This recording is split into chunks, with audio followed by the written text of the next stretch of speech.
So tell me, when did you lose trust in the divine? When did you lose trust in the divine?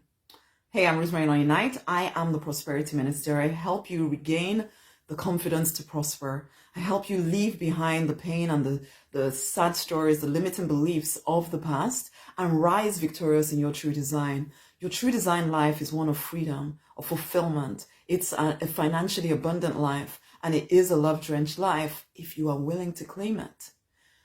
Now, we show unwilling when we lose trust in the divine. And for a lot of us, things happen. I know for me, one of the major events in my life where I did lose trust for the divine was when we had a car accident. As this was me as a 7-8-year-old. All of us were in the car, as in my mom, my dad was driving, my mom and my siblings. So there was one of the siblings was still in my mom's tummy at this point. And the other, my baby brother, was actually in my lap. We're in Nigeria. We don't wear car seats. We don't have car seats and all of that. Or we didn't. I don't know if we do now, but we didn't have car seats. I was carrying my baby brother and my sister was next to me, and there was a house help or cousin or something in the car. So it was a full car. And then this car, I didn't even really understand what was going on, but it starts somersaulting. And next thing we know, where I'm thrown out of the car, my brother is somersaulted somewhere else, basically, and I'm just thrown out of the car. And I just remember as this 7-year-old or 8-year-old, I can't remember exactly, that I was standing, I was thrown out of the car, got myself up, heard the car rev behind me. So it was like, vroom, and I'm thinking, they're leaving me. And I'm turning around and realize, oh my gosh, the car is smaller than I am. Seeing that I'm 7 or something at this point, the car's never been shorter than me, but the car is shorter than me. And I'm just like, oh my gosh, because my whole family's in the car. Ultimately, and the car is kind of squashed.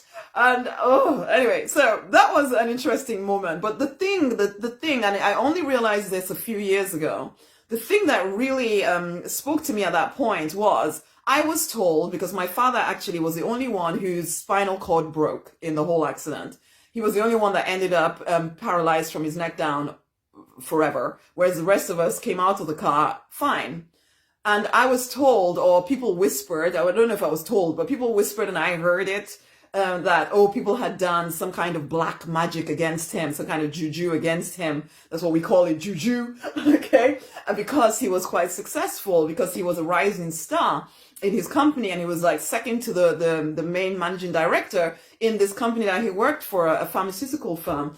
And so they'd done this juju thing against him so as to bring him back down. And in that moment, as a young child, I got this thought in my head that if somebody can do black magic or juju and the divine cannot stop that from happening, then actually is the divine as powerful as I thought. So that was one of those, I could tell you lots of other stories, and I even talk about it in my book, my Deliberate Millionaire's Confidence book, where I actually, one of the chapters is, where the fuck is the divine when you need him, basically. But that was one particularly significant one for me, where if that's the thought that lodged into my psyche that I didn't even realize was there, because I've been spiritual since, even before that accident happened, I've longed for the divine, but I didn't realize that I'd put this thought in my head that the divine is not actually that powerful and is not able to take care of me when really happens. And I wonder when it happened for you, when you suddenly got this thought, and it might be even more recent, where something just went wrong, something that you really thought was going to go right, and it just went freaking wrong. And it felt like you had been led and guided in this direction, and somehow now you're just abandoned and you feel really distant from the divine, even though you are someone who really longs for closeness. And I was speaking to a client about this even recently, because this happens to a lot of people, where you so close to the divine, and then things happen and it almost feels like, yeah, but where are you when these things are happening to me? And so there's a resentment, there's an anger that builds up. But the problem is, we need the divine.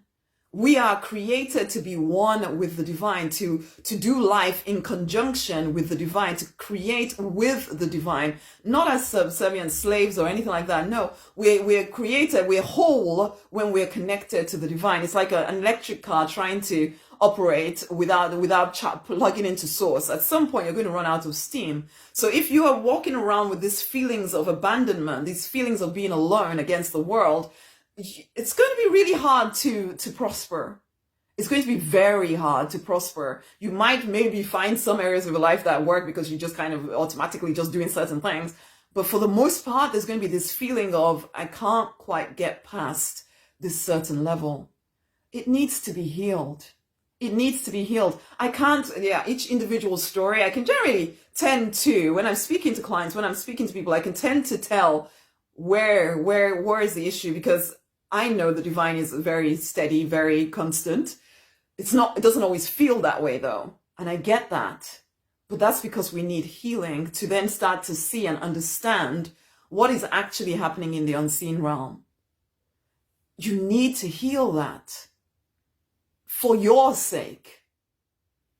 And what I found to do was, yes, to dive deeper into the divine, but then also to follow my leadings on who to work with, who to speak to not anybody, okay? I'm following the divine, the divine guidance, even though I don't trust it, because ultimately that is where else am I going to go? Where am I going to go? Where are you going to go?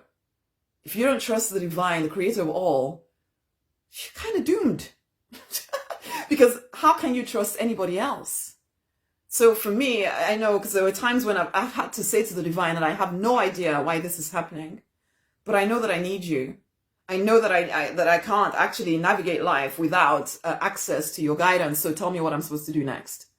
And then little by little, we work it out. Little by little, we work it out. Thankfully, I have such a relationship with the divine now that I know that even if I'm angry with him, it's okay. We can work stuff out. Listen, you need to come and do life with me. Why? Because I can help you understand why things have happened in the way that they've happened. You can come into the Deliberate Millionaires Incubator. You can ask your questions. You can express exactly the way that you feel. One of the things sometimes about being surrounded, even if you're a spiritual person, you're surrounded by other spiritual people, you're not actually supposed to admit when things are not quite going the way that you would like them to. You're not supposed to admit that you sometimes have no faith. But you can come into the Incubators group and we can start to handle it. I can support you in handling it and support you in drawing closer to the divine. No, I don't take the place of the divine, no.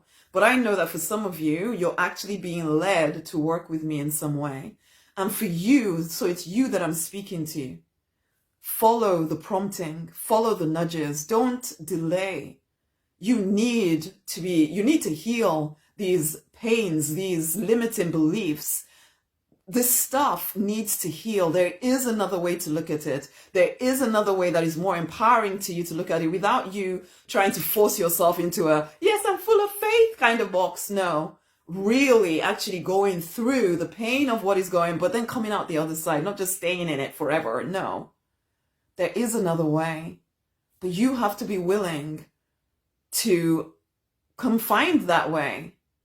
Come into the Deliberate Millionaires. It is speaking to you. There's a part of you that knows you need something to change because you know you're meant for something more than just kind of going through life. Whoa, there's more to you than that. So come into the Deliberate Millionaires. It is for driven spiritual people who know they're meant for more, this is where you come to regain the confidence to prosper. This is where you come to ditch the self-doubt. You come to be part of a community of people. We're all going in the direction of peace and plenty. We all choose to expand and become more. Come and join us. Let's heal together. Let's expand together. Let's grow into greater prosperity together. You're not alone. Definitely not. You're just currently surrounded by people who maybe don't get you, and that's okay. Come and heal this relationship with the divine so that you can get the guidance and the free feeling inside of you to move forward powerfully. You deserve to prosper. You deserve to thrive. Will you allow yourself to? Share this video with somebody else. There will be a link around this video somewhere. Click on it, come and join in. Read through the page first. Be sure that it feels right to you, but then don't give in to doubt. Come and join in. Come and join the Deliberate Millionaires. It will change your life. Okay? Okay. So until the next time, Much amazing love. As I said, share this with somebody else. There will be a link around the video. Come join in. Much amazing love. Bye. Go forth and prosper.